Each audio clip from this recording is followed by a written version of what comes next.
Bonjour. Bonjour à tous, à toutes. Bienvenue pour une nouvelle conversation pour l'ascension avec, Sixième conversation pour l'ascension. avec Cécile. Et Cécile. Alors, lors des précédentes vidéos, on a abordé différents sujets. Dans la première vidéo, on a évoqué ce qu'était l'ascension. Oui, Dans la deuxième vidéo, on a abordé le fait que tout est énergie. tout est énergie, tout est relié. Dans la troisième vidéo, on a abordé les différentes dimensions, les différentes densités. Oui, les différents états de conscience à travers toutes ces dimensions. Dans la vidéo numéro 4, on a abordé ce qu'était cette grande présence de vie, la présence je suis. Le grand soi, le grand je suis. Et dans la dernière vidéo, la numéro 5, on a vu ce qui se passait chez soi, mais aussi chez les autres, lorsque les fréquences s'élèvent. Oui, Et aujourd'hui, on voulait faire une vidéo sur le sujet des émotions. C'est tout un vaste programme. Il y a encore une fois énormément à dire sur les émotions. les émotions, énorme sujet. Peut-être que nous prendrons plusieurs vidéos d'ailleurs pour le On en traiter. reparlera à chaque fois parce qu'on sait qu'elles sont liées aussi avec les pensées. Donc bon, là, on va essayer de rester centré sur les émotions, mais on y reviendra régulièrement aussi. Et nous avons choisi un cadre champêtre aujourd'hui pour vous parler des émotions, un cadre de paix, de beauté, Nature, de nature, de pureté. de pureté, avec un public choisi, les vaches en face de nous, les chevaux et les chèvres. Donc Nous ne sommes pas toutes seules. on ne sera peut-être pas contredit beaucoup. Non, ça va aller. Alors, qu'est-ce que c'est qu'une émotion? On pourrait dire qu'une émotion, c'est une fréquence, Oui, une énergie, une une onde, vibration, voilà, une une onde. onde qui nous traverse Mhm. et qui va avoir une influence sur nous et qui va déclencher aussi soit de la souffrance, de la peine, soit du plaisir. Mhm. Voilà, cette onde, elle va modifier notre comportement. Oui, et notre chimie intérieure. Oui, parce que ces émotions sont des fréquences de l'énergie qui viennent, qui nous traversent, qui Oui, traversent nos cellules, oui. donc qui ont également qui ont, comme tu dis, une influence sur notre chimie intérieure et qui vont, selon la qualité de l'émotion, soit venir augmenter la fréquence, soit venir ralentir la fréquence intérieure dans toutes nos cellules, dans tout notre système énergétique. Tu pourras peut-être d'ailleurs en parler un petit peu tout à l'heure de ce système énergétique pour mieux Oui, comprendre. alors quand on parle de ce système énergétique, on va parler principalement du corps physique, D'accord. voilà, Celui qu'on voit, qu'on qu'on peut touche. toucher, avec lequel on ressent aussi Oui, le toucher. Ensuite, imbriqué dans lui, il y a le corps éthérique, oui, c'est le double en fait. Hein. Il a la même forme, il est juste plus éthéré. c'est ça, Hmm. tout à fait. Ensuite, on a le corps émotionnel, D'accord, celui dont nous allons vous parler voilà, aujourd'hui le plus. et ensuite le corps mental. D'accord, Comme ils sont tous imbriqués les uns dans les autres, eh ben, ils interagissent les uns avec les autres. d'accord. C'est-à-dire quand l'un de ces quatre corps est Affecté par quelque chose. voilà, positivement ou négativement, hein, Hmm. eh bien, ce sont les trois autres qui réagissent également et ça a une répercussion dans les trois autres corps. Voilà. C'est pour ça que finalement, si je mange ou je bois quelque chose, ça va influencer tous les autres corps. Si je ressens telle ou telle émotion, ça va influencer aussi bien le corps physique, les pensées que... Hein, Exactement. tout est interconnecté, quoi. Oui, Et, tout à fait. Et ces émotions, ce sont donc de la fréquence, de l'énergie qui contiennent de l'information. et oui, Et cette information, comme on l'a vu dans la vidéo numéro 2, on a vu que tout est énergie, mhm, on a vu également qu'on était composé de 99,999% d'espace. d'espace.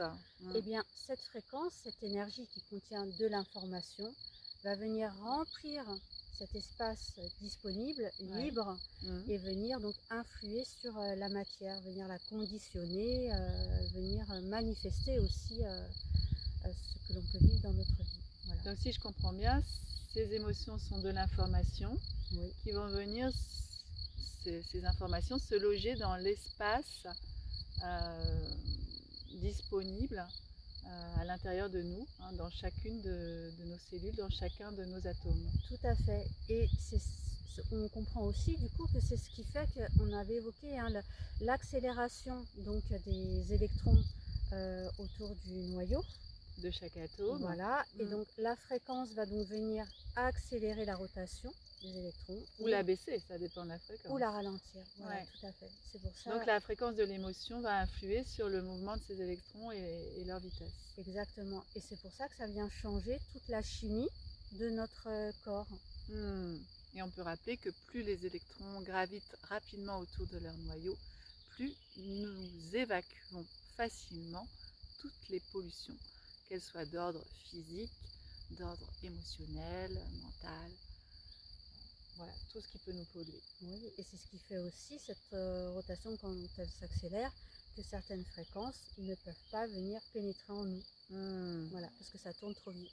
Comme si ça évacue, ça éjecte ces basses fréquences. C'est génial. Voilà. Merci Cécile pour cette introduction sur les émotions. Moi j'avais trouvé aussi étymologiquement, donc ça vient de motion, émotion. Motion qui nous parle de mouvement. Hein. D'ailleurs même en anglais, motion, c'est le mouvement. Oui. On peut parler aussi de s'émouvoir. Hein, Oui. émotion, s'émouvoir. Et donc dans émotion, on a le de énergie, émotion, mouvement.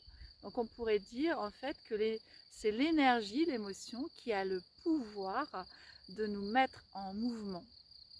Donc c'est intéressant puisque si finalement une émotion qui élève nos fréquences va nous faire évoluer, va nous tirer vers le haut, et alors qu'une émotion qui abaisse nos fréquences va nous faire involuer, nous tirer vers le bas.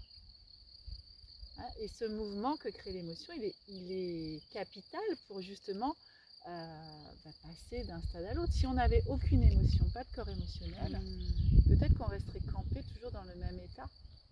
Tout à fait. Même état de conscience. Et le fait de comprendre un petit peu le fonctionnement de ces émotions, c'est un atout, ça va être une clé pour pouvoir passer d'un stade à un autre au niveau de la fréquence de l'émotion. Hein. Ouais. Donc c'est important de les connaître, de les reconnaître. Et c'est un moteur. Cette émotion, elle est un moteur c'est ça. Pour bouger dans nos fréquences. On a un autre atout aussi, c'est que de tous les mammifères, hein, il me semble que l'être humain est celui qui a le corps émotionnel le plus grand. Le plus développé. Voilà, le plus développé, ce qui fait qu'on a peut-être un champ d'action plus important. Oui, et puis c'est vrai que alors, ces émotions, on va les explorer, elles peuvent être agréables ou désagréables, si je puis dire, mais c'est ce qui nous permet aussi de nous sentir en vie. Oui, hein tout à fait. Oui, et pourquoi? Parce que bien souvent, lorsque cette onde, cette fréquence nous traverse, on s'y identifie. Pour la plupart des gens, c'est vrai, on s'identifie à cette fréquence, même on se l'approprie. Et on peut rester des tranches de vie, des semaines, des mois, voire des années dans un certain état d'être, dans un certain comportement, parce qu'on se dit, bah oui, je suis comme ça, c'est comme ça, je suis comme ça. Et un peu, je n'y suis pour rien. On revient un peu à la victimisation dans ces fréquences. Et alors, ce qui est intéressant, c'est que justement, avec ces émotions, nous vivons des paliers, c'est-à-dire que c'est jamais toujours pareil, et aussi une émotion, un état émotionnel nous amène à un autre. Comme nous disions dans la précédente vidéo, ce serait difficile de passer d'un état de peur, on a parlé des états de conscience de David Hawkins, décrit par David Hawkins, nous allons y revenir aujourd'hui. Il nous parlait de la peur. Passer de la peur qui vibre dans son échelle à 100, qu'il a répertorié au niveau 100, à l'amour inconditionnel qui vibre à 500, directement ce serait impossible. Compliqué. Par contre, il décrit des paliers et un cheminement qui peut nous amener de la peur à l'amour. Et si on prend l'exemple du deuil, hein, le deuil, c'est une expérience de vie que nous vivons. On est amené un jour à l'autre à traverser. C'est ça, hein, moi-même je l'ai vécu récemment. Il y a 5 niveaux qui ont été décrits, 5 paliers qui nous amènent à compléter un deuil. La première phase, c'est le déni. Alors chaque phase va être plus ou moins longue, c'est-à-dire qu'on peut traverser une phase assez rapidement et ne même pas en avoir conscience. Et une phase on peut rester bloqué dans une phase et ça va devenir problématique justement parce que le deuil ne sera pas complété. Et donc la première phase, c'est le déni, c'est-à-dire que on va faire comme si ça n'avait pas eu lieu, ce deuil, ce décès. Pas. Oui. On ne veut pas le voir, c'est trop douloureux. C'est trop douloureux, donc on est dans le déni. Hein. La deuxième phase, après le déni, si on l'a traversé, ça va peut-être être la colère. Hein. Peut-être qu'on sera en colère, alors envers la vie qui a enlevé cette personne, ou envers le médecin qui n'a pas fait son boulot correctement. Ce qui a provoqué donc le départ de la personne. Tout ce qui a provoqué le départ de la personne, effectivement, c'est la phase de colère. La troisième phase, c'est le marchandage. Le marchandage, c'est-à-dire qu'on va essayer de faire peut-être comme si elle était là, ou on va peut-être négocier. Si on croit en Dieu, on va peut-être négocier avec Dieu pour que je me sente comme si elle était là, ou pour faire comme si cette personne était toujours là. Il y a une espèce de marchandage avec la vie. Et puis quand on dépasse cette phase, on arrive à la tristesse. Donc là, on s'autorise à vivre son chagrin. Peut-être là, c'est seulement là qu'on va s'autoriser à pleurer. Et quand on dit que... Finalement, on lâche quand on pleure. Hein. On lâche. On dit que la tristesse, les larmes lavent l'âme. Hein. Donc, voilà, cette phase de tristesse qui va être vécue. Et puis, finalement, on arrivera à l'acceptation. L'acceptation du départ de cette personne, du fait qu'on n'aura plus jamais la même relation avec cette personne, qu'elle n'est plus là physiquement. Et à partir de l'acceptation, eh bien, il y a guérison et le deuil peut se compléter. Il y a des personnes qui peuvent rester par exemple bloquées dans le déni. J'ai une personne proche de moi par exemple que j'ai vu bloquée dans le déni du décès d'une personne proche pendant 6 mois. 6 mois de déni. Voilà. Donc du coup, le deuil, le cheminement du deuil n'avançait pas. Voilà, elle était bloquée à cette étape. C'est ça. Après, il y a sûrement eu quelque chose qui s'est passé où elle a pu continuer, cette personne à avancer. Oui, la phase de la colère a été rapide et voilà, passer aux autres phases. Donc finalement, ces émotions, elles nous servent à cheminer et à avancer vers un état meilleur, un état d'être meilleur pour nous. Ouais, supérieur. Oui, tout à fait. Donc ça, c'était vraiment pour vous donner un exemple des phases émotionnelles, des cheminements, de ce que peuvent créer aussi en nous ces phases. Ces émotions. Et peut-être qu'on peut aussi reprendre notre fameuse échelle de conscience de Hawkins. Vous vous souvenez, on en a parlé sur plusieurs vidéos. Je vous la remontre. Nous la remettrons en description, cette échelle de conscience de Hawkins. Donc pour préciser, David Hawkins, donc c'était quelqu'un, on en parlera, qui avait une conscience très élevée. On dit qu'il avait atteint l'éveil et sa particularité, c'est qu'il était psychiatre et physicien. Des psychiatres et physiciens qui atteignent l'éveil, c'est intéressant. Oui, parce qu'ils ont déjà une certaine connaissance de tous ces processus chimiques, émotionnels, etc., de ce qui peut se passer dans un être humain. Donc le fait qu'il établisse cette échelle faisait des rapprochements. C'est vrai que pour notre compréhension, c'est intéressant. Oui, c'est intéressant. Je me permets, Cécile, il faudra peut-être que tu parles un tout petit peu plus fort parce qu'on entend les oiseaux, les grillons. D'accord, essayez. Je ne suis pas sûre qu'on nous entende toujours bien. Super. Alors, reprenons cette échelle de Hawkins. Hein. Ça peut être intéressant justement pour les émotions de voir le cheminement qu'on peut faire à travers les émotions et les états de conscience. Ouais. Hein. Donc l'autre jour, nous avions parlé que tout en bas de l'échelle de Hawkins, on décrit la honte dans l'un des états les plus bas, qui était à 20. C'est vrai que dans la honte, Dans la honte, on est dans l'autodestruction. totalement, il y a une haine envers soi-même. C'est ça. Non seulement on se sent coupable, mais on est dans le « je suis quelqu'un de mauvais, je suis quelqu'un de mauvais pour les autres, ma présence ne sert à rien ou dérange ». Ouais. Donc c'est très très autodestructeur. Il y a D'ailleurs, une vue de soi très néfaste. c'est ça. Et c'est un état où on peut facilement avoir des idées de suicide d'ailleurs. Oui. Oui, oui. On se sent par exemple un enfant, pour donner un exemple, un enfant dont les parents se sépareraient, divorceraient et le divorce serait difficile. Un petit enfant peut de lui-même, par rapport à des choses qu'il ressent, qu'il entend, qu'il déduit, se sentir responsable de la séparation de ses parents. Et de là, il va pouvoir peut-être porter ce sentiment en lui, de grandir avec.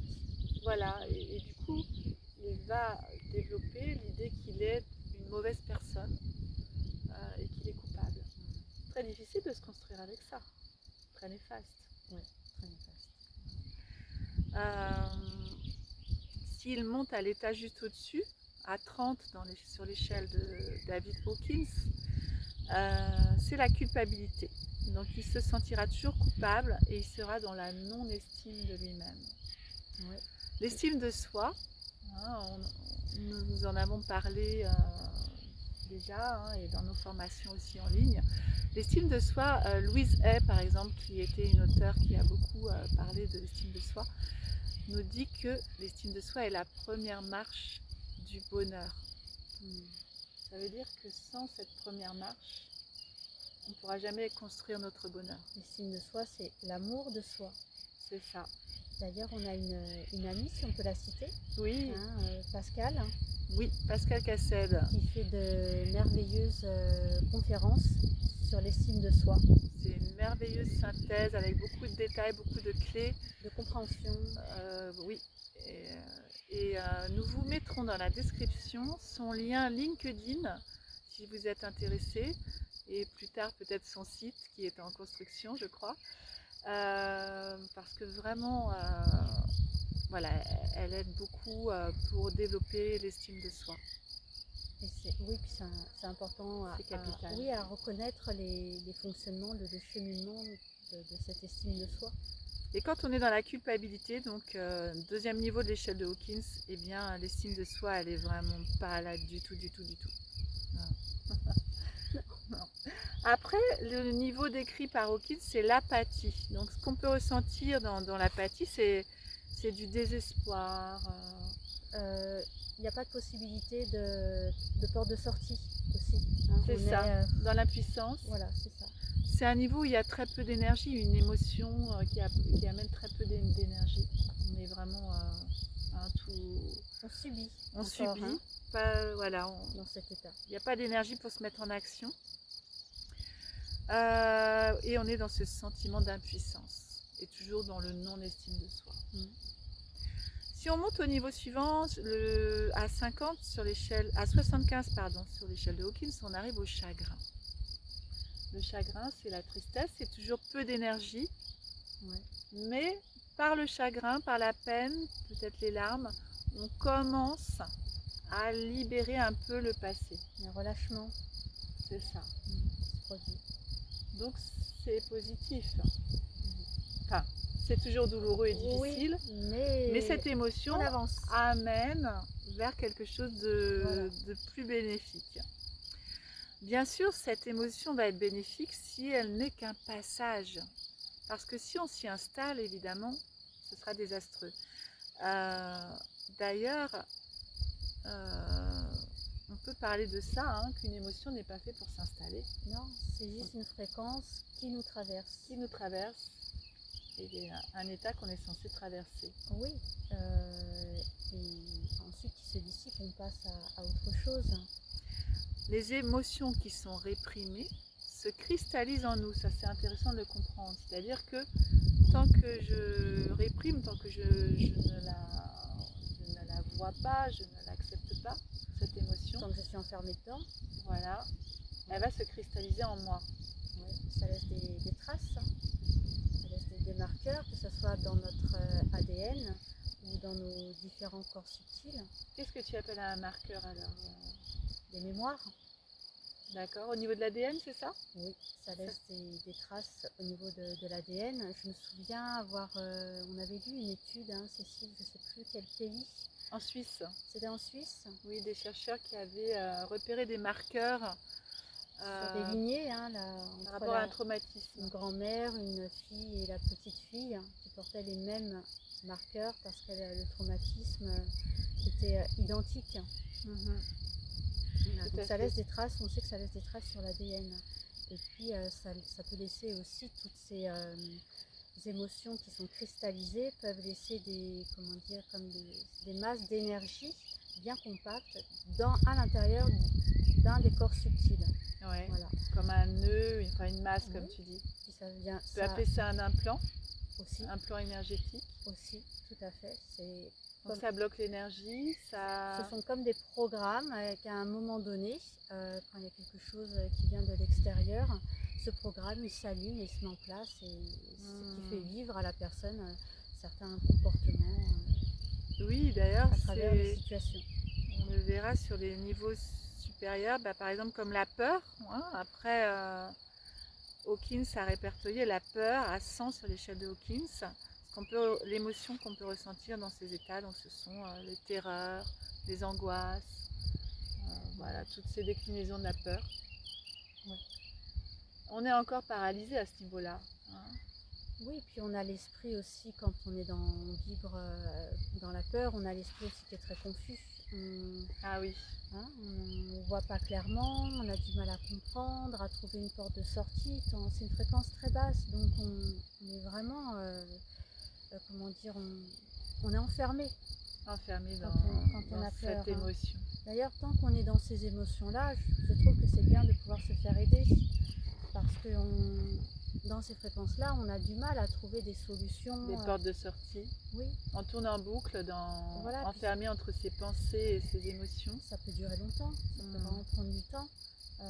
Alors que aujourd'hui, il y a plein d'outils pour se faire aider et sortir rapidement de ces états dans lesquels on n'est finalement pas heureux. Donc se faire aider hein, dans la partie basse du tableau hein, qui est en rouge dans l'échelle de conscience de Hawkins, donc de la honte à la colère, oui, faites-vous aider, hein, on en reparlera tout à l'heure, mais c'est important.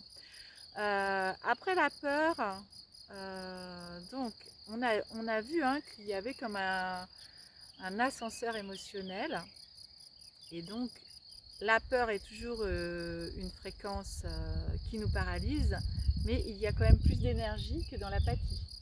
Oui. Donc ça peut, si on se laisse traverser et qu'on ne la cristallise pas, ça peut nous amener au niveau au-dessus, qui va être la colère. Oui. Alors là, il y a beaucoup d'énergie dans la colère. Beaucoup d'énergie. Je ne dis pas qu'elle est... C'est destructeur. Voilà, c'est destructeur. Mais au moins... Ça apporte beaucoup d'énergie. Ça amène de l'action. Et qui va nous aider encore à aller au-dessus. Alors, dans la colère, il nous a mis différents stades. Hein, la révolte, la haine. Au niveau, on va dire, collectif, hein, ces derniers temps, il y a eu beaucoup d'agitation dans ces fréquences-là. C'est vrai. Qu'est-ce qu'on peut dire? Oui, c'est un état confus, comme tu disais, la peur, et donc la colère nous permet de sortir aussi de cet état confus. Oui, parce qu'il y a une réaction. Il y a une forte réaction par la colère. C'est vrai que ça influe beaucoup d'énergie, cette colère. Ouais, c'est vrai. D'ailleurs, pour la peur, on s'était dit tout à l'heure, comme on est dans un état confus, ouais. C'est un excellent outil de manipulation des masses, la peur. Hein, complètement. Puisque vraiment, il y a cette confusion. Et quand la confusion s'installe, qu'on ne sait plus quoi faire, quoi choisir. On a tendance à laisser notre pouvoir aux autres et laisser les autres décider pour nous. Il n'y a plus de discernement, ou très peu, On abandonne notre pouvoir. à quelque chose d'extérieur. Donc on devient très manipulable. Alors Très que quand il y a facilement. la colère, tout d'un coup il y a un garde-fou. C'est-à-dire que je vais aussi vouloir par cette colère faire respecter mes valeurs, mes besoins, mes droits, qui je suis. Oui. Donc il y a cet aspect positif de la Ouais, colère. le jeu là se met en avant. Par contre, si on s'y installe, c'est une énergie qui est quand même hostile, qui est quand même très destructive. Oui, peut générer à la longue des maladies dans le corps. Et oui, on sait que la colère perturbe le foie par exemple. Le foie, organe majeur de l'organisme, puisque on sait qu'il consomme 20% à lui seul de toute l'énergie totale du corps. Ça veut dire qu'il a énormément de fonctions ce foie. Donc s'il est pollué d'énormément de colère, de rage, il ne va pas fonctionner normalement. Correctement. Alors, la colère, quand on la laisse nous traverser, elle nous amène au stade supérieur qui est l'orgueil. L'orgueil nous permet de sortir de la colère. Oui, l'orgueil, ça peut être une bonne chose. C'est vrai qu'on n'en dit pas toujours du bien. Non. Mais l'orgueil va nous élever, va nous porter pousser. plus haut. Voilà. Va nous pousser à aller plus loin, à avancer, à atteindre certains buts aussi. Le danger de l'orgueil, ce sera le sentiment de toute puissance, bien sûr. Si on reste dans cet état de façon longue durée, on pourrait s'installer dans un sentiment de toute puissance. Tiens, ça me rappelle quelque chose. D'ailleurs, ces fréquences, encore dans l'orgueil, on est encore dans les fréquences du personnage. Oui. On n'est pas encore dans les fréquences de cette grande présence de vie je suis que nous sommes. Tout à fait. C'est pour ça que tu disais tout à l'heure à juste titre, faisons-nous aider quand nous sommes de 20 à 175 l'orgueil sur l'échelle de Hawkins. Bon, 175 c'est nettement mieux que 20, mais ça reste des fréquences où on est enfermé dans le personnage. Oui. Et si on peut repérer cet état de conscience en nous, eh bien faisons-nous aider pour en sortir. Ouais, et pas y rester des semaines, des mois, voire des années, même toute une vie. Mais oui. Ce qui est bien aussi, alors on a peut-être oublié un état entre la peur et la colère, c'est le désir. Le désir, c'était intéressant aussi parce que tout d'un coup, par rapport à l'apathie où on a envie de rien, la peur où on est paralysé, le désir, on a envie de quelque chose. On retrouve un objectif, une direction. Et dans envie de faire quelque chose, j'entends être en vie aussi. Donc on reprend l'énergie, la direction de la vie. Oui, mais alors qu'est-ce qui se passe si on n'atteint pas le but de nos désirs? Ah si on n'atteint pas le but, on est frustré. Et si on est frustré, on est en colère. De la colère. C'est ça.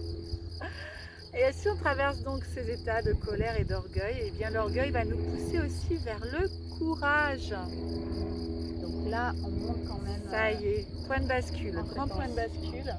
Nous avons vu l'autre jour que justement David Hawkins mettait le courage à 200 sur son échelle et c'était le point de bascule vers quelque chose de neutre pour aller vers le positif.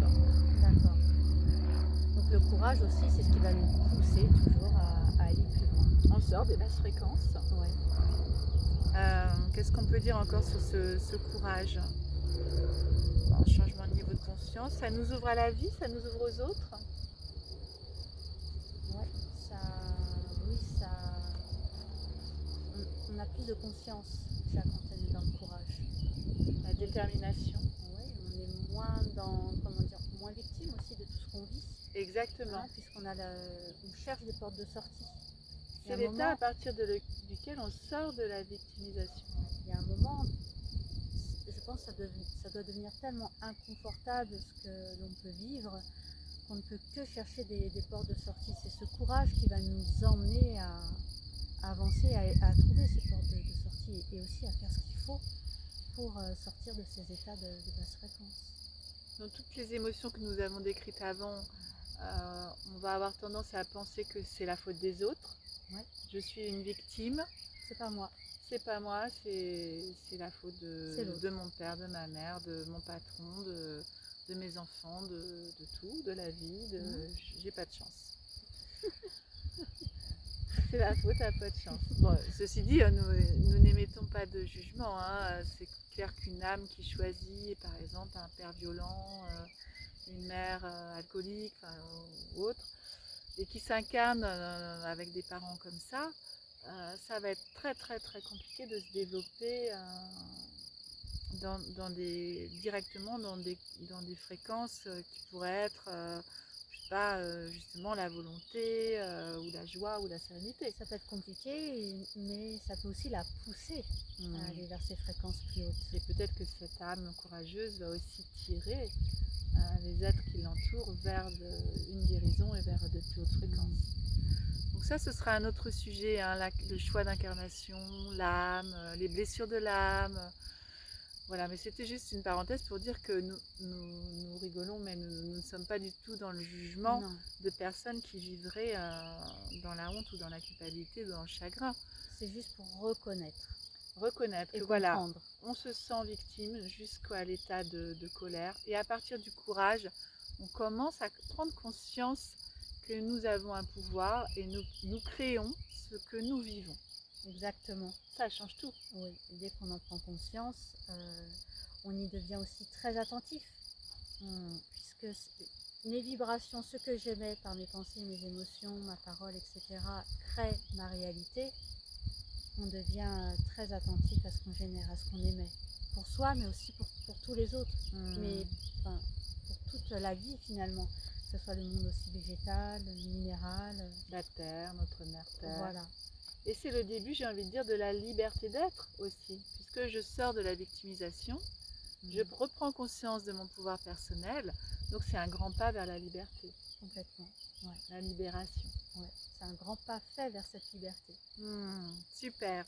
Et donc ce courage, il nous donne l'élan pour aller vers la neutralité. Et dans la neutralité, Hawkins nous dit que nous pouvons ressentir le détachement.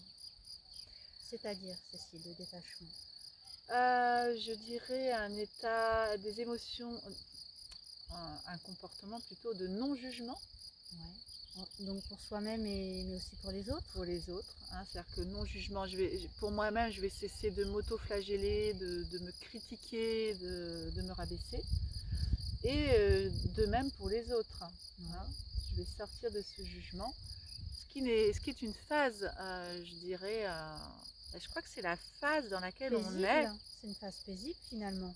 Oui, puis tellement importante. Nous avions testé dans la dernière vidéo que nous pensions toutes les deux que l'humanité était arrivée à cette fréquence-là, la neutralité. Ce qui est génial. Bon, c'est une moyenne, bien sûr, parce que des jugements, il y en a encore des tonnes et des tonnes. Donc de neutralité, mais aussi de plus de liberté. Puisque plus de liberté, plus de détachement. Je peux avoir un avis, l'autre peut en avoir un autre.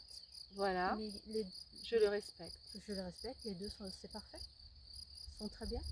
Et bravo à l'humanité, parce que nous ne sommes pas du tout encouragés vers ça. Quand nous allumons par exemple une télévision, aujourd'hui les journalistes ne font plus un travail de journaliste, ils donnent leur point de vue, leurs idées sur ceci ou cela, ils ne véhiculent plus simplement l'information.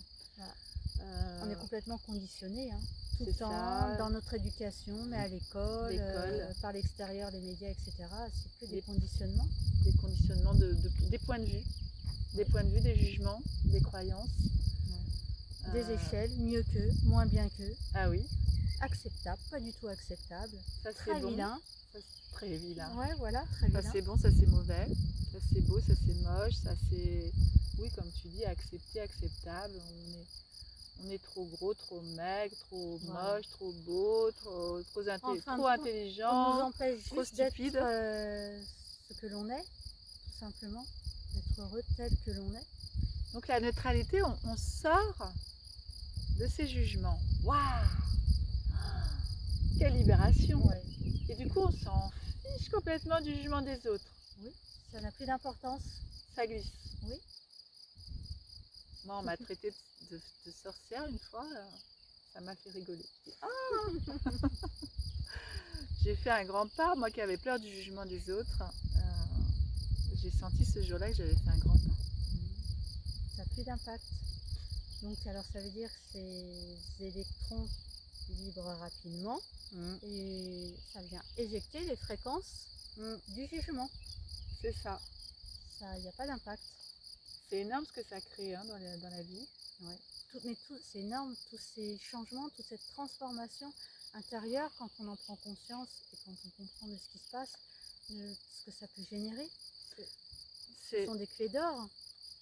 C'est énorme. Et alors, le processus pour arriver à cette neutralité, on nous parle de lâcher prise. Lâcher prise. Comment tu fais, Cécile, pour lâcher prise? Pour lâcher prise, c'est une grande question. alors ça va dépendre finalement si quelque chose vient me parasiter fortement ou légèrement. D'accord. Voilà, je viens pour moi-même, hein, je viens tout de suite me recentrer sur ma grande présence de vie que je suis, qui est en moi. Je me ressens tout de suite sur ces fréquences et j'ai une grande confiance en la vie, ce qui fait que toutes les peurs s'éloignent, viennent plus m'embêter.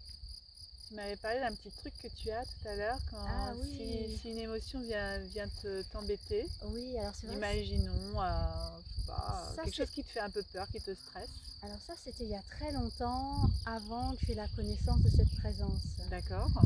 Quand quelque chose donc venait me bousculer, intérieurement, ça commençait donc mentalement, une pensée, je me disais, reste tranquille. Alors il y avait une émotion qui venait de bousculer, voilà. Et la pensée qui suivait, qui était reste tranquille.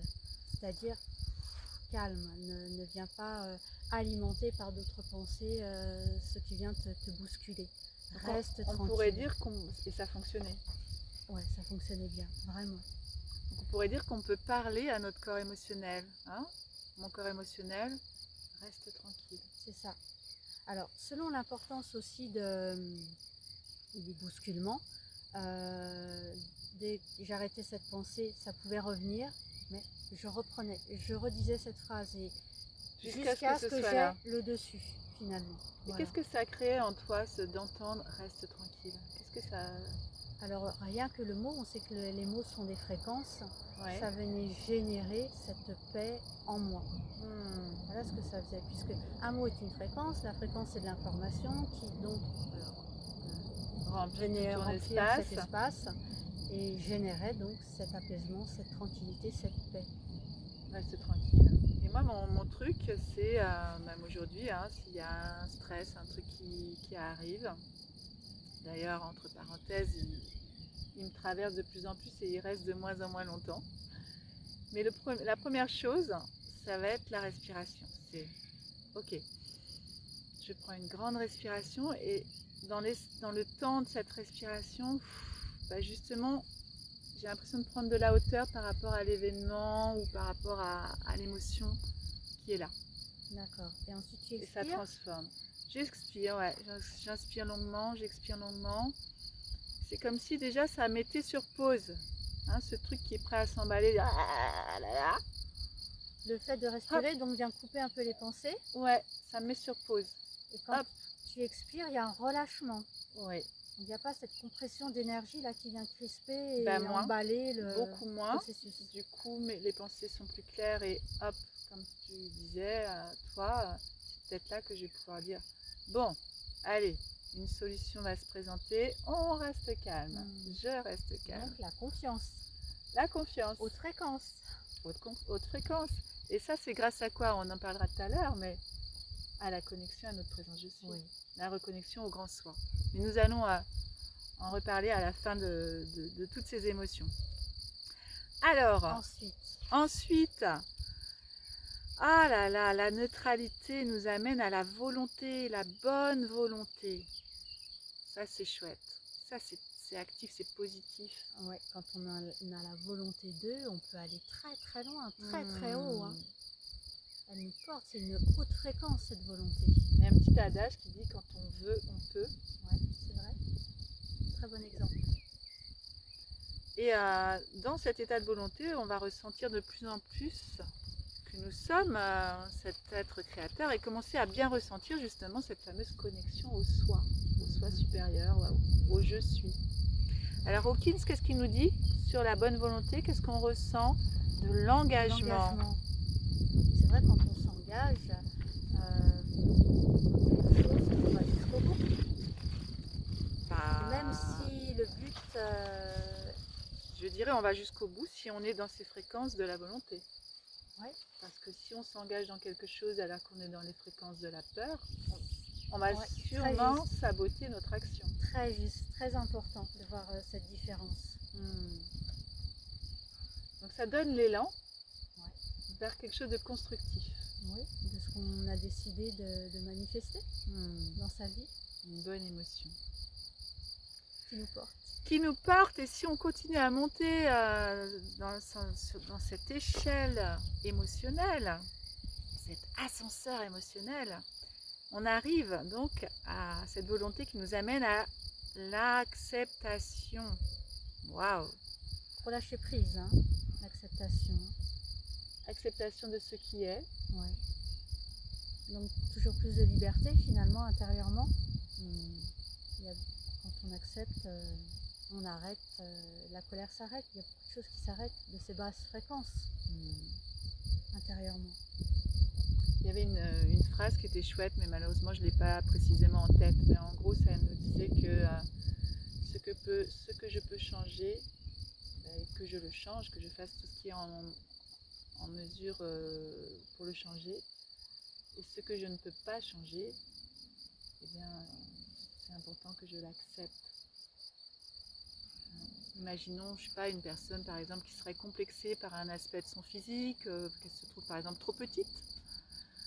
Eh bien, tant que la personne ne va pas accepter que son corps est comme ça, c'est une personne de petite taille, ça va générer tout un tas d'émotions en elle. Qui ne vont pas l'aider. De résistance, qui ne vont pas l'aider. Et le jour où elle va accepter, elle va complètement transformer son état intérieur. Et elle va pouvoir commencer à s'apprécier, à s'aimer, à voir ses qualités, à cultiver aussi ce qui est bon en elle. Parce qu'elle peut pas, peut-être ne pas changer dans le présent, là, tout de suite, maintenant. Peut-être que plus tard, ça pourra se faire. Donc l'acceptation, on l'avait dit, c'est une phase très importante de la guérison.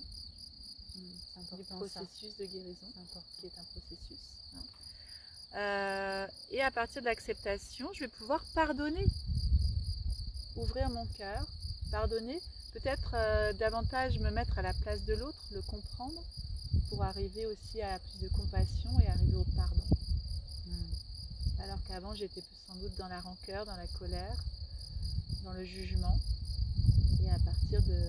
Donc il y a plus de raisons. Il y a plus de raisons. Et la raison, c'est la phase d'après, justement. Donc quand j'agis en fonction de l'acceptation, j'arrive à la raison et je prends conscience de mon potentiel et de celui des autres. Dans cette raison. Et la compréhension. Et de la compréhension. Qu'est-ce que je vibre? Eh bien, je vibre la compréhension. Et du coup, j'ai un grand potentiel. Ça donne un grand potentiel pour avancer. Je prends conscience de mon potentiel, de celui des autres et de celui du tout. Il y a cette conscience, peut-être juste davantage du tout, de cette interaction entre nous tous, entre tout ce qui vit. De cette unité. C'est ça.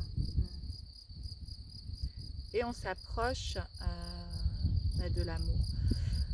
De l'amour inconditionnel. Alors on nous dit que les grands chercheurs, les grands scientifiques agissent depuis ce niveau de conscience, la raison.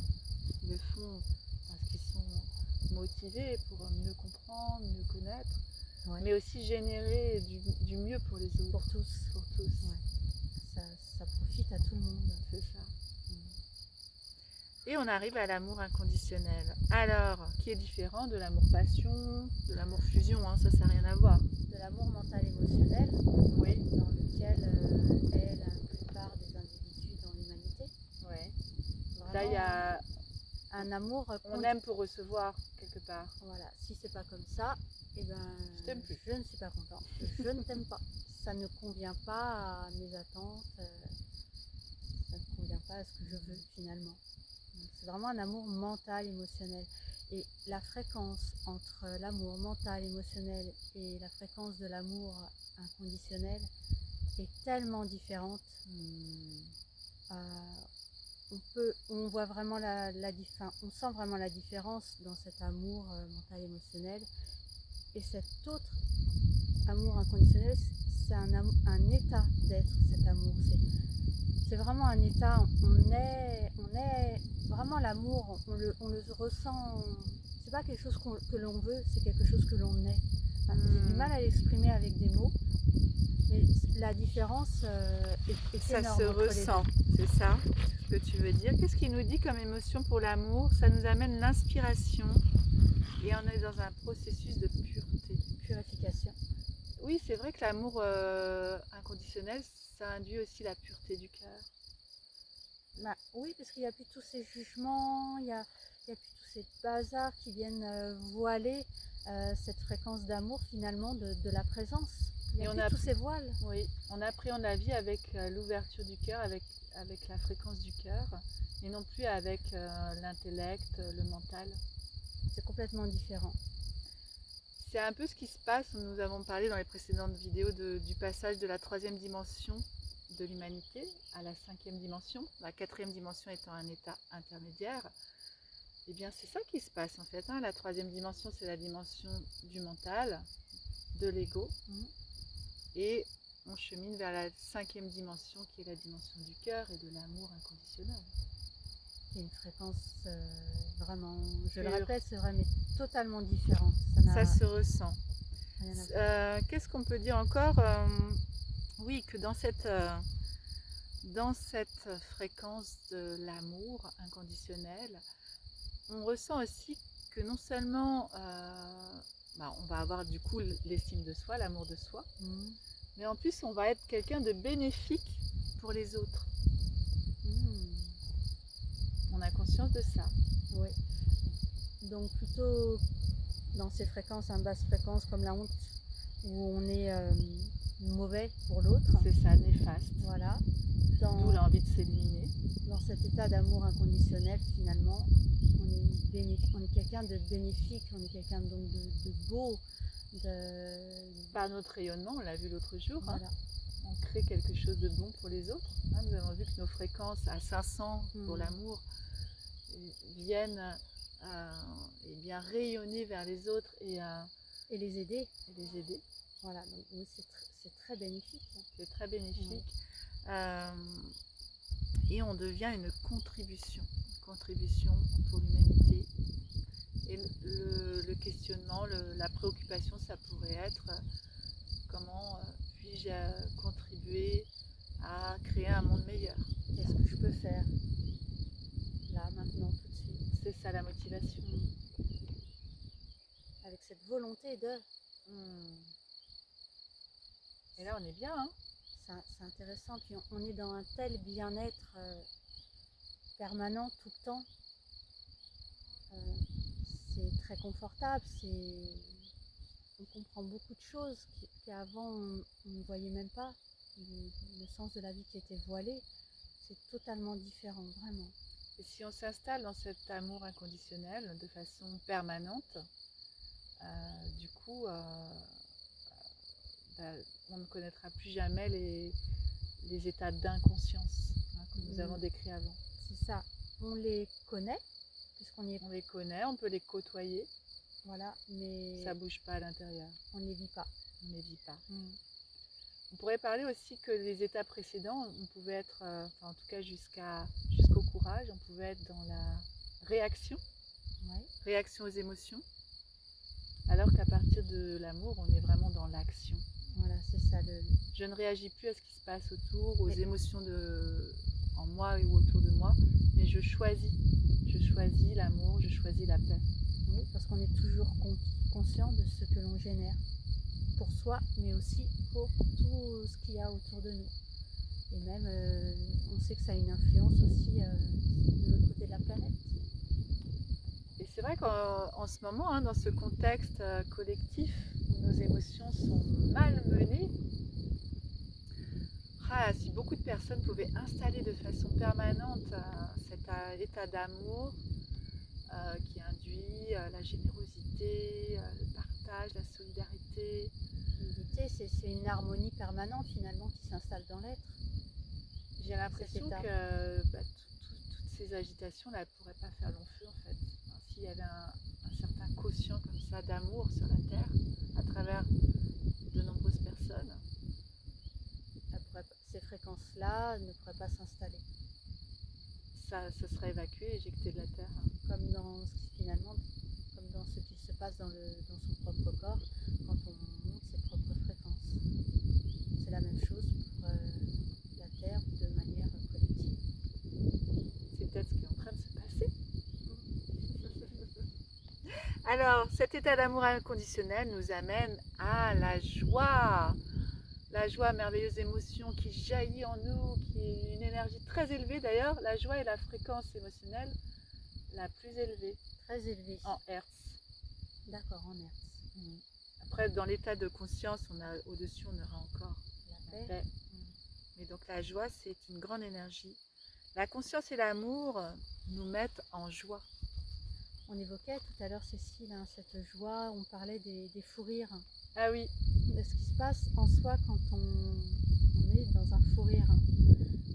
On se rend compte qu'il n'y a absolument plus rien, il n'y a que le fou rire qui est là, il n'y a vraiment plus rien.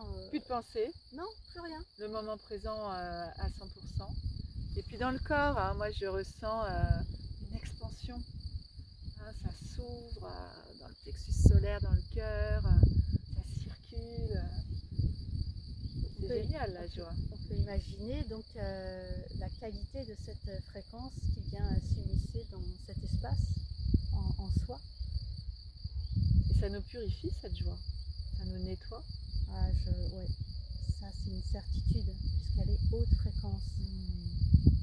Ça amène la pureté en nous. Elle vient tout harmoniser, tout unifier, tout équilibrer. C'est vrai qu'on parlait de cette joie comme un fou rire, c'est un exemple, mais il peut y avoir aussi la joie intérieure qui n'est peut-être pas visible, hein, mais l'émerveillement, la joie quand on se lève le matin, quand on peut ressentir la joie d'être en vie. Ça, c'est un grand niveau de conscience. Ouais. Il n'y a rien de spécial et pourtant, qu'est-ce qu'on sent bien. Tout est parfait. Il n'y a besoin de rien de spécial. On se sent bien, c'est là, c'est comme ça. Une grande joie intérieure. Ouais. Et cette grande joie intérieure, elle nous amène à l'état de paix. On nous dit que c'est l'état des guides. L'état de paix. Ouais. Soi-même, quand on est en paix, on se sent bien. C'est quand on n'est pas bien qu'on recherche cet état de paix et de le retrouver. La sérénité. Oui, il n'y a rien à faire, rien à prouver. Non. On est. On est.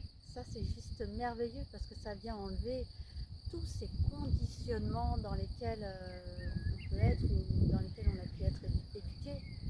Il faut être comme ci, pas comme ça. Il faut prouver qu'on peut faire ça bien, qu'on peut être bien.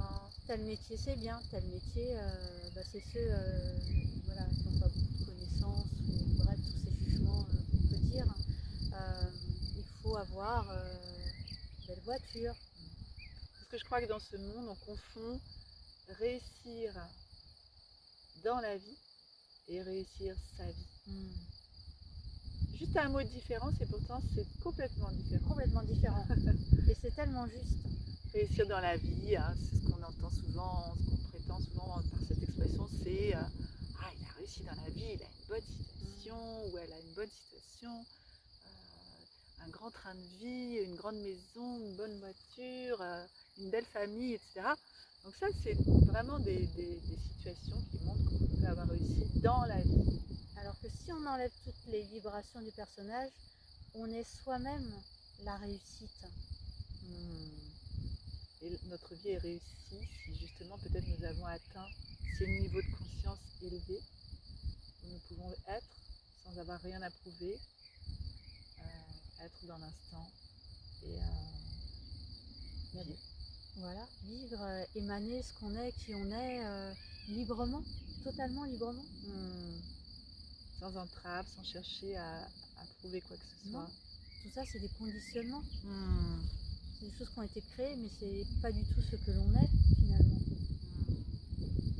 Et quand on dit ce n'est pas ce que l'on est, c'est dans le sens, ce ne sont pas du tout les fréquences de cette grande présence de vie. D'ailleurs, dans ce monde, dans cette 3D, hein, on nous fait souvent croire que, c'est ce qui nous fait courir souvent, hein, pour qu'il faut faire des choses, faire plein de choses, par exemple faire des études, pour avoir quelque chose, par exemple avoir un niveau de connaissance, avoir une éducation, avoir des diplômes, pour être quelqu'un. Je suis du coup avocat, docteur, machin, maître truc, expert machin. Et là je suis quelqu'un. Mais arriver à ce niveau de conscience de la paix, même avant, hein, ceux d'avant, on comprend que c'est dans l'autre sens. Il suffit d'être.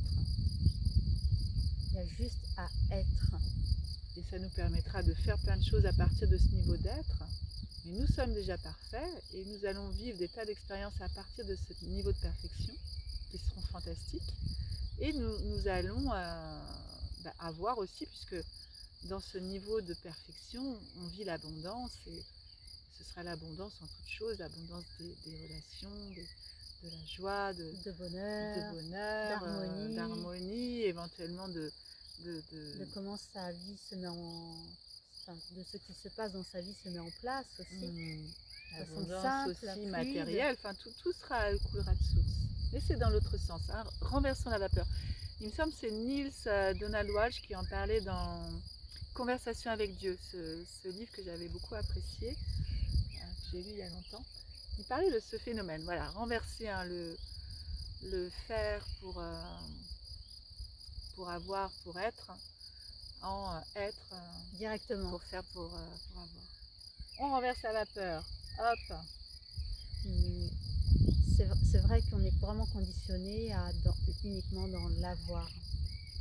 Parce que ça arrange bien toutes ces élites qui nous gouvernent. Alors prenons le chemin plus rapide, hein, la ligne droite, l'être.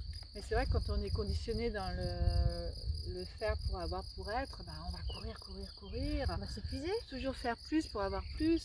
Et c'est jamais assez. Et c'est jamais assez. Et on arrive à, oui, comme tu dis, à l'épuisement, au burn-out. Ouais, une fois qu'un désir est assouvi, il y en a un autre qui arrive et un autre qui arrive et c'est sans fin. Ah, mais c'est intéressant ça, ce que tu dis, le désir. Parce que qu'est-ce qu'on cherche quand on désire quelque chose en général? On recherche l'émotion, un plaisir que nous apporte la chose. Ouais. Si c'est pour un enfant, par exemple, pourquoi il veut absolument telle petite voiture, et puis on va lui offrir cette petite voiture, il va s'amuser avec, et puis peut-être au bout d'une heure, la petite voiture est mise de côté, et nous on va s'offusquer, déjà tu veux plus de la petite voiture. Mais parce qu'en fait, il recherchait l'émotion que pouvait lui procurer, peut-être avec son imaginaire, avec les sensations, tout ça, cette petite voiture. Mais une fois l'émotion bien ressentie, bien appréciée, bien traversée, c'est bon, il passe à autre chose. Et malheureusement, beaucoup d'adultes sont restés dans cet état enfantin où, par exemple, je veux une très belle voiture. On est passé de la petite voiture à la grosse voiture. Mais quand j'ai bien profité et que j'ai épuisé l'émotion que m'apportait cette belle voiture, je vais en chercher peut-être une autre, plus récente, plus performante. On passe au jouet suivant. Ou alors j'en voudrais 2, puis 3. On me dit que certains Émirats ont 1000 Ferrari, par exemple, ou grosses voitures, enfin j'y connais rien. Qu'est-ce que ça apporte alors du coup? Je sais pas. Ils cherchent quelque chose. Je connais pas ça, donc je sais pas. Ils cherchent quelque chose. Mais voilà, mais je pense que justement ils recherchent l'émotion agréable et qui va s'épuiser de plus en plus rapidement à travers les objets. Peut-être un pouvoir dans le fait d'avoir beaucoup. L'émotion qu'apporte le pouvoir. Peut-être. Je suis important. Je rayonne. Je suis fort. Oh, je suis forte. Hein. Ouais, le aussi. Pouvoir n'est pas réservé aux hommes. Hein, faut pas croire. Il y a des femmes qui aiment le pouvoir. Moi, j'adore le pouvoir. Mais le pouvoir personnel. Le pouvoir sur les autres, ça m'intéresse pas du tout. Bon, Ah, alors, qu'est-ce qu'on pourrait dire aussi de toutes ces fréquences hein, quand on passe à partir du stade du courage, hein, quand on monte dans cette échelle hmm, d'émotions, de ces fréquences, qui sont-elles finalement? De quelle qualité, enfin, quelles sont leurs qualités? ces émotions. Ouais, d'où viennent-elles? C'est de l'énergie, mais Hmm, l'énergie d'où? De quoi? Pourquoi d'un coup il y a des basses fréquences et d'un coup des fréquences de temps de perfection finalement, mhm, ou qui nous amènent vers cette perfection? Ben, ce sont cette lumière, ces fréquences qui font partie de l'énergie, de cette présence de vie qui circule en nous et qui nous anime. ouais. Vous vous rappelez que sans l'énergie de la présence en nous, donc on va parler du corps physique, hein, c'est Donc bien je qu'on est... rappelle hein, la présence, que nous appelons la présence je suis. Pour d'autres, ce sera le soi supérieur, votre être divin, votre partie subtile, votre subconscient pour d'autres. D'autres parleront d'âme. Bon, voilà, c'est juste nous, on parle de présence. Eh bien, cette énergie, c'est elle dans notre corps qui fait battre le cœur, qui fait Mhm, que ce petit doigt-là, il peut bouger. mhm, Sans l'énergie de la présence, le corps ne peut pas être en mouvement, ni aucune de ses fonctions. Et l'énergie de la présence, si elle n'était pas dénaturée, si elle est par les pensées et les émotions, c'est-à-dire qu'on peut dire que par ces pensées et émotions, on met des couleurs sur mhm. cette énergie, Des couches, comme les voilà, oignons. elle resterait pure, totalement pure, Mhm, et pourrait manifester cette grande perfection. Malgré les couleurs qu'on peut lui mettre, elle est toujours présente. C'est vrai que le corps peut bouger, voilà, les organes fonctionnent. Le cerveau, la parole, l'ouïe, on voit, on entend, mais si on voit, c'est toujours avec l'énergie de la présence. D'ailleurs, mhm, quand cette présence se retire, le corps, pendant un certain temps, est toujours là, mais la conscience n'est plus là, les organes arrêtent de fonctionner. On n'entend plus le corps, enfin, par le corps, on n'entend plus, on ne voit plus. Voilà, la conscience s'est retirée. Donc c'est vraiment l'énergie de la présence qui fait que ce corps est animé et peut bouger et faire ses expériences sur le plan terrestre. mhm. C'est vrai. Et ça voudrait dire que on enlève toutes ces couches qui brouillent sa présence, qui la couvrent, qui empêchent sa lumière. Hein. J'aime bien, moi, toujours prendre cette image du diamant. J'imagine la présence comme un magnifique diamant. Et bah, sur Terre, on aurait une énorme couche de poussière dessus. Et à travers ces états de conscience, cette élévation, voilà, ce sont des couches de poussière qui s'enlèvent, qui s'enlèvent, qui s'enlèvent, jusqu'à retrouver la pureté, Mmh. l'éclat, la lumière qui a toujours été là et qui était voilée euh, de ce diamant que nous sommes. C'est ça. Vraiment, les émotions de basse fréquence viennent brouiller la lumière, la fréquence, l'énergie de la présence. Mais malgré tout, cette énergie est toujours là.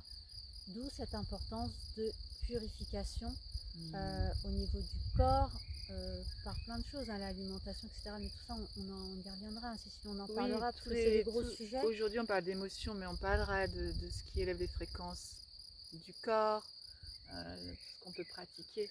Hein. Et ce que je voulais ajouter aussi, l'importance de se relier régulièrement à cette présence de vie, parce qu'en s'y reliant régulièrement, euh, ce sur quoi je me connecte, j'ai un afflux d'énergie de la même fréquence, donc forcément si je me connecte sur ma présence, ces fréquences vont venir s'immiscer dans mes 99,999% d'espace, et c'est cette perfection qui va venir rayonner euh, dans les fréquences de mes 4 corps, physique, éthérique, émotionnel et mental. Et comme ces fréquences sont perfection, elles vont venir purifier, harmoniser, libérer toutes ces fausses croyances, tous ces programmes, tous ces implants, etc. Donc, euh, l'énergie de la présence, si on la fait rayonner consciemment dans notre corps émotionnel, va venir apporter cette harmonisation et cette perfection et toujours nous pousser plus, Cette paix, cette sérénité, ce sentiment d'amour. voilà, jusqu'à générer cette illumination. Oui, d'ailleurs, l'illumination, dernier état de l'échelle de Hawkins, hein, c'est encore plus, on avait dit à partir de l'amour, ce sont les fréquences de la présence je suis, hein, les états émotionnels qu'on peut ressentir de la présence je suis. Et l'illumination, donc l'éveil, l'illumination de 700 à 1000 sur l'échelle de Hawkins, c'est cette fréquence qu'ont incarné des grands maîtres. Comme Bouddha, Jésus, Krishna. Aujourd'hui, nous avons aussi sur Terre des êtres qui sont incarnés et qui ont atteint cet éveil. C'est par exemple le cas de Amma. Vous connaissez peut-être Amma, qui est donc cette femme indienne merveilleuse qui pratique le darshan, c'est-à-dire qu'elle serre ses gens dans ses bras et par son rayonnement, quelques secondes, et par son rayonnement tellement fort, elle aide les personnes à se transformer, à s'élever. Son rayonnement génère, voilà, vient impacter le rayonnement de la personne. D'ailleurs, à propos de rayonnement, puisqu'on a parlé l'autre fois qu'une personne qui serait à cet état d'illumination, donc 700 au moins jusqu'à 1000, pouvait aider 70 millions de personnes à s'élever au-dessus de 200, au-dessus de l'état du courage. Hein, donc c'est le cas d'Amma, hein. Donc quand les gens vont la voir, ça les aide à aller au-dessus de cet état de courage. Et tu m'avais parlé je crois de Mère et Sri Aurobindo, de leur rayonnement en kilomètres. Tu te souviens de ça? Ah oui, je t'avais parlé de ça parce que je me souvenais avoir lu dans un de leurs livres, je ne me rappelle plus du titre, que Mère arrive, donc Sri Aurobindo habitait en Inde. Ils ne sont plus incarnés aujourd'hui sur la Terre, mais Sri Aurobindo habitait en Inde, et Mère arrivait en bateau, donc elle était sur l'eau, sur le bateau, et se rendait en Inde, et à des kilomètres du lieu où était situé Sri Aurobindo, elle percevait déjà son rayonnement, son énergie. Il me semble que tu m'avais dit à 10 km ou quelque chose comme ça. Alors, je ne pourrais pas l'affirmer. Donc ça voudrait dire que dans cet état d'éveil, d'illumination, il avait sans doute un rayonnement, une aura de plusieurs kilomètres. Voilà, c'est ça. C'est énorme. C'est ça. Et on peut comprendre par cette image comment on peut affecter aussi ce qui nous entoure de façon tellement bénéfique, ne serait-ce que par cet état d'être. Exactement. Cette pureté. Oui. Plus on est pur de cœur, et plus on va rayonner aussi autour de nous. Illuminer, faire monter toutes ces fréquences. Et dans cet état, d'ailleurs, David Hawkins était apparemment un éveillé lui aussi, et rayonnait à plus de 700. Donc en tant que psychiatre et physicien, il a pu nous apporter tout cet éclairage très précieux. Et dans cet état d'être, il n'y a plus de quête du bonheur, hein, c'est je suis. On est le bonheur. Je suis le bonheur. Je suis la vie. Je suis. Voilà, je ne cherche plus le bonheur à l'extérieur par quelque chose ou quoi. Je suis le bonheur. Je suis ce je suis dont on parle, la présence je suis. Voilà. Et tout est parfait. C'est ça. On ne cherche pas à changer ni nous-mêmes, ni les autres, ni ce qui nous entoure. Tout est parfait. Oui. Là, maintenant. Voilà. Et comme tu disais tout à l'heure, quand on atteint cet état-là, de par nos propres fréquences, on vient transformer toutes les fréquences qui sont autour de nous. Ça génère une harmonisation pour beaucoup. C'est fantastique. Alors moi, ce que j'aimerais dire, c'est que vraiment, sur cette échelle de Hawkins, si vous la regardez, bon, malheureusement, je ne sais pas comment vous l'affichez sur l'écran, mais en tout cas, voilà, sur cette échelle de Hawkins, on voit en bas, les basses fréquences, c'est en rouge. Ça va de la honte à la colère, de 20 à 150 sur l'échelle de Hawkins. Si vous êtes le plus clair de votre temps dans ces niveaux-là de conscience, faites-vous aider, vraiment. Parce qu'à ce niveau-là, comme disait Cécile tout à l'heure, on est enfermé dans des pensées, dans des émotions qui sont, c'est un peu la spirale descendante, hein, c'est je ne vaux rien, je suis pas quelqu'un de bien, C'est pas évident donc d'en je me sens sortir. mal, et je me sens mal, donc je suis encore plus quelqu'un de pas bien. Et enfin, c'est vraiment hein, la spirale descendante. Donc, si vous vous sentez dans ces pensées, dans ces émotions-là, faites-vous aider pour en sortir. Si vous le souhaitez, ça peut être avec nous, parce que toutes les deux, alors, sommes thérapeutes, on peut dire, hein, coach, thérapeute, énergéticienne. Dans la description, nous pourrons vous mettre quelques infos là-dessus. Vous avez aussi notre site Formation 5e Dimension, par lequel vous pouvez communiquer avec nous. Vous avez un email, un contact. Et voilà, si vous le souhaitez, ça peut être avec nous en direct ou à distance. Mais ça peut être avec n'importe qui vous inspire confiance. Alors moi, j'aime pas du tout le terme thérapeute, donc je me définis plus comme accompagnatrice du changement, parce que ce n'est pas moi qui vais créer le changement en vous, c'est bien vous qui allez créer le changement pour vous-même. Tout ce que je ferai, ce sera de vous y aider, de semer des graines, de vous guider, de créer des impulsions, de créer des changements intérieurs. Mais le travail, c'est vous qui le faites. Et Cécile, elle aussi, avec ses spécialités à elle, pourrait vous aider. N'est-ce pas? Tu veux préciser? Oui, je peux pratiquer des séances de Reiki. Je pratique également des séances de TMC où c'est un soin qui vient dissoudre les mémoires cellulaires transgénérationnelles. Très important, Et très là, intéressant. qu'est-ce qu'on porte en soi, et je sais qu'à chaque séance, il y a des vagues de mémoire qui sont Qui s'en dissoutes. vont. Voilà. Alors moi, je le pratique aussi par la bioénergie, hein. Ce sont deux méthodes différentes et toutes les deux fonctionnent. Mais c'est vrai que nous ferons une émission là-dessus, transmuter les mémoires cellulaires. C'est capital, parce que effectivement, nous avons aussi tout ce bagage que nous portons des ancêtres, qui peut être positif, mais qui peut aussi être très, très, très négatif. Qui viennent libérer tous ces programmes. Voilà. Finalement. Et puis tout ce que nous portons de nos anciennes vies, de nos vies précédentes. Tout à fait. Voilà. Alors faites-vous aider si vous êtes dans cette zone-là. Par contre, si vous êtes déjà dans le niveau du courage, à partir de là, comme on l'a vu, on est plus autonome. On a pris conscience que nous ne sommes pas des victimes, que nous avons notre pouvoir créateur. Et donc à partir de là, vous êtes beaucoup plus autonome. Ça ne veut pas dire qu'il faut plus se faire aider, si vous en avez envie, mais en pratiquant des choses comme le yoga, le qigong, le tai chi, la méditation, la relaxation, tout ce qui vous inspire vous, hein, ce qui vous plaît, on va pouvoir monter les fréquences. Monter les fréquences, monter dans ce niveau de conscience. Et toujours avancer aussi, hein, à travers ces différents états. C'est ça. Et moi, ce qui me vient, c'est que autant dans les fréquences en rouge, hein, sur l'échelle de Hawkins, il y a besoin de se libérer, de dégager, de transformer.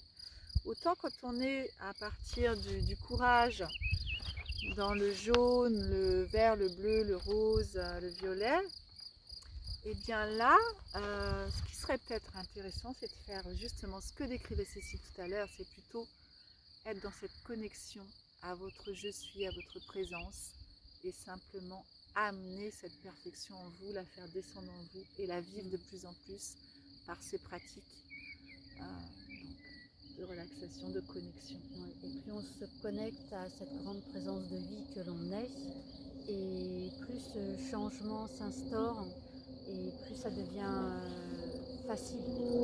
Voilà. Au début, peut-être que ça se fait, on a peut-être l'impression que c'est un peu lent, voilà, ces changements à se mettre en place. Ah, il y a un avion. Je ne sais pas si on t'entend. Un avion qui vient nous dire allez, c'est maintenant. Mais plus on persévère, plus on continue, plus on sait de toute façon, on le sent en soi que c'est ça, que c'est vrai. Et bien vraiment, on est toujours de plus en plus imprégné de cette perfection, de cette lumière. Et vraiment, tout dans la vie se facilite, s'harmonise, ça devient vraiment plus simple. L'exemple en est simple, j'ai envie de dire. On traverse une expérience. Si je la traverse dans la peur, dans la dualité, dans la crainte, euh, l'expérience va être totalement différente que si je traverse cette expérience dans la confiance, Mais bien sûr. dans la paix. Donc on peut dire que nos propres fréquences vont venir conditionner notre expérience de vie. Mais ça peut être une expérience, mais ça, je veux dire, nos fréquences peuvent conditionner l'expérience de toute notre vie.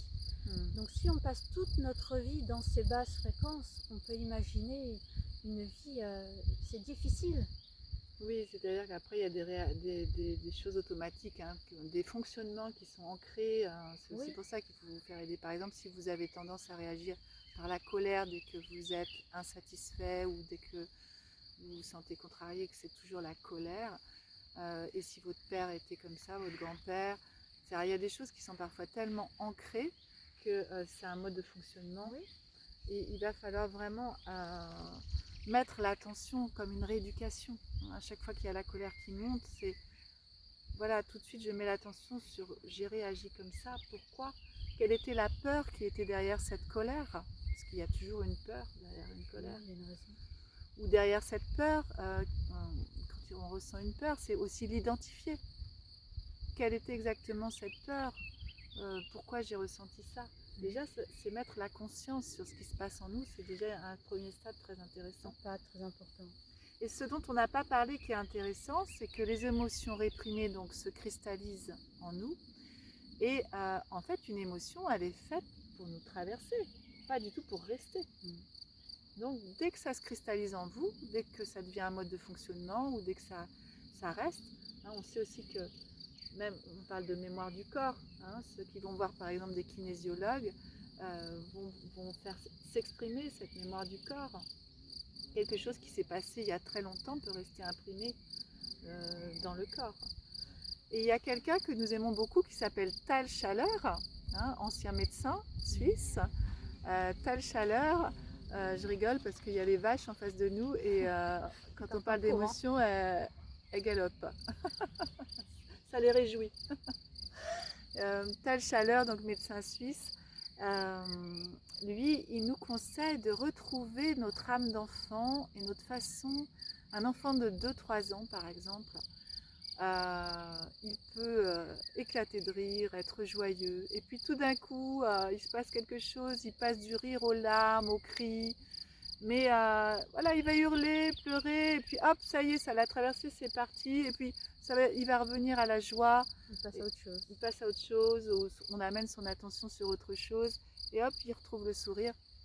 Donc les émotions le traversent, et à aucun moment, il ne les garde en lui. Ça, c'est l'adulte qui fait ça. L'adulte avec tous ses conditionnements, l'adulte raisonnable avec toutes ses responsabilités. Je pense que ce sont toutes ces peurs aussi qui fait que ces émotions restent engrammées dans la personne.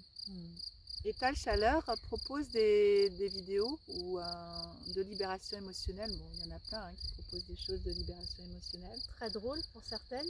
Mais Tal Schaller, c'est vraiment très drôle. Il nous propose justement d'imiter certains animaux. Hein. Si on ressent de la peur, ça va être, je ne sais plus quel est l'animal, c'était le tigre ou la colère peut-être. Il y avait l'ours aussi. Enfin voilà, il propose de singer, de mimer certains animaux, de faire des cris, d'expulser tout ça pour qu'une émotion ne reste pas en nous. Comment Louise Hay proposait aussi, elle, par exemple, d'aller crier, si vous êtes dans la campagne, d'aller crier dans la campagne pour libérer une émotion qui a tendance à se cristalliser, ou d'aller taper dans un coussin si vous avez de la colère envers quelqu'un. Tapez d'abord tout seul dans votre coussin, libérez cette colère, et après peut-être vous serez plus enclin à exprimer les choses en communication non violente. Communication non violente, un outil aussi très précieux pour exprimer ses besoins, exprimer ses émotions. Et à partir de là, ça peut justement complètement désamorcer une émotion qui monte. Aider à avancer. Voilà. C'est vraiment un grand chapitre. Hein. Du coup, on arrive à une longue vidéo. Je sais pas sur quoi tu aimerais conclure, Cécile, par rapport à ces émotions. par rapport à ces émotions, je vais revenir encore à la présence. Mhm. Plus on est imprégné de l'énergie de la présence, Qui est perfection. qui est perfection, beauté, harmonie, vraiment cette Paix, paix, joie, unité, unité, force, courage. omniscience. Et plus on va traverser cette vie à travers ces fréquences-là. Voilà. Notre vie sera teintée des fréquences Voilà. de la présence. Les fréquences de la présence vont venir conditionner notre expérience de vie dans cette qualité de vie, dans cette perfection qu'elle est, que nous sommes. C'est vraiment, moi je sais que j'y reviendrai. C'est ça et c'est la solution. Nous vous en avons parlé. Hein. Première chose à faire, c'est mettre la présence au premier plan. Ouais. Pour sortir des basses fréquences, de s'élever et trouver le bonheur, le vrai bonheur, pas le plaisir. Hein. Le plaisir, il faut faire la distinction entre le plaisir et le bonheur. Le plaisir, c'est le bonheur d'un instant, c'est ce que nous apporte un instant, une expérience, une émotion, un objet, une personne. Mais le bonheur, c'est quelque chose qui est installé en soi. Hein. Comme un état, une paix intérieure. Ça, c'est le bonheur. Qui ne dépend de rien ni de personne. De personne. Il est là, il est en nous, il est ancré. Et c'est libre.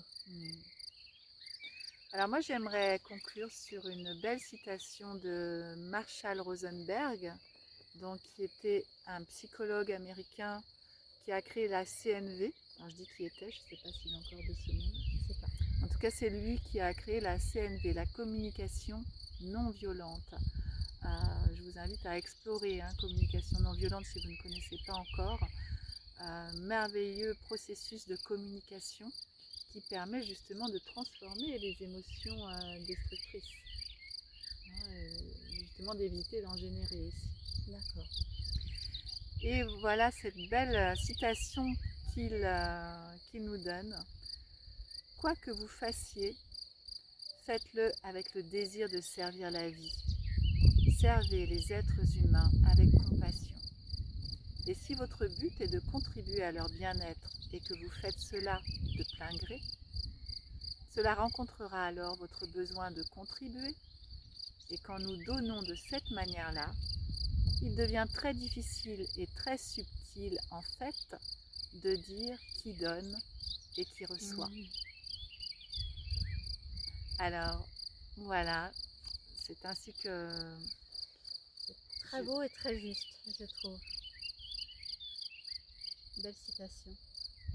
Et c'est vrai que dans cet amour, on arrive dans cet amour de donner et on reçoit tellement à donner qu'on ne sait plus qui donne et qui reçoit. Alors merci de nous avoir donné votre attention, votre soutien, vos fréquences bienveillantes. Merci aussi pour tous vos retours que vous avez fait sur les précédentes vidéos. Pensez à vous abonner à notre chaîne, comme ça vous recevrez directement toutes les nouvelles vidéos. N'hésitez pas à partager si vous avez apprécié. Dans la description, nous vous mettrons des liens pour rencontrer par exemple les conférences de Pascal Cassel sur l'estime de soi, pour toujours cette échelle de Hawkins pour la retrouver. Je vais mettre le lien. Alors c'est vrai que j'ai pas parlé, on en parlera une prochaine fois du coup, des fréquences en hertz des émotions. On reverra peut-être on en parlera on en parlera une prochaine fois. Ce qui nous permettra de vous parler de notre ami Guy Archambault, qui est aussi l'auteur d'un livre très intéressant qu'il est en train de terminer. Donc ce sera pour la prochaine fois. Mais voilà, regardez la description de la vidéo, vous aurez les liens vers notre site si vous souhaitez nous écrire, communiquer avec nous. Et voilà. Et voilà, je pense qu'on a tout dit. Bientôt les lives pour pouvoir interagir. Oui, peut-être la prochaine fois. Voilà, si nous avons réussi à nous mettre à, comment ça s'appelle, à réussir avec la technologie. C'est ça. Merci beaucoup. Merci à vous. Merci Cécile. Merci à toi Cécile. Merci pour votre joie, votre paix, tous ces moments que vous allez rayonner et qui vont contribuer à un monde meilleur. À très bientôt. À bientôt.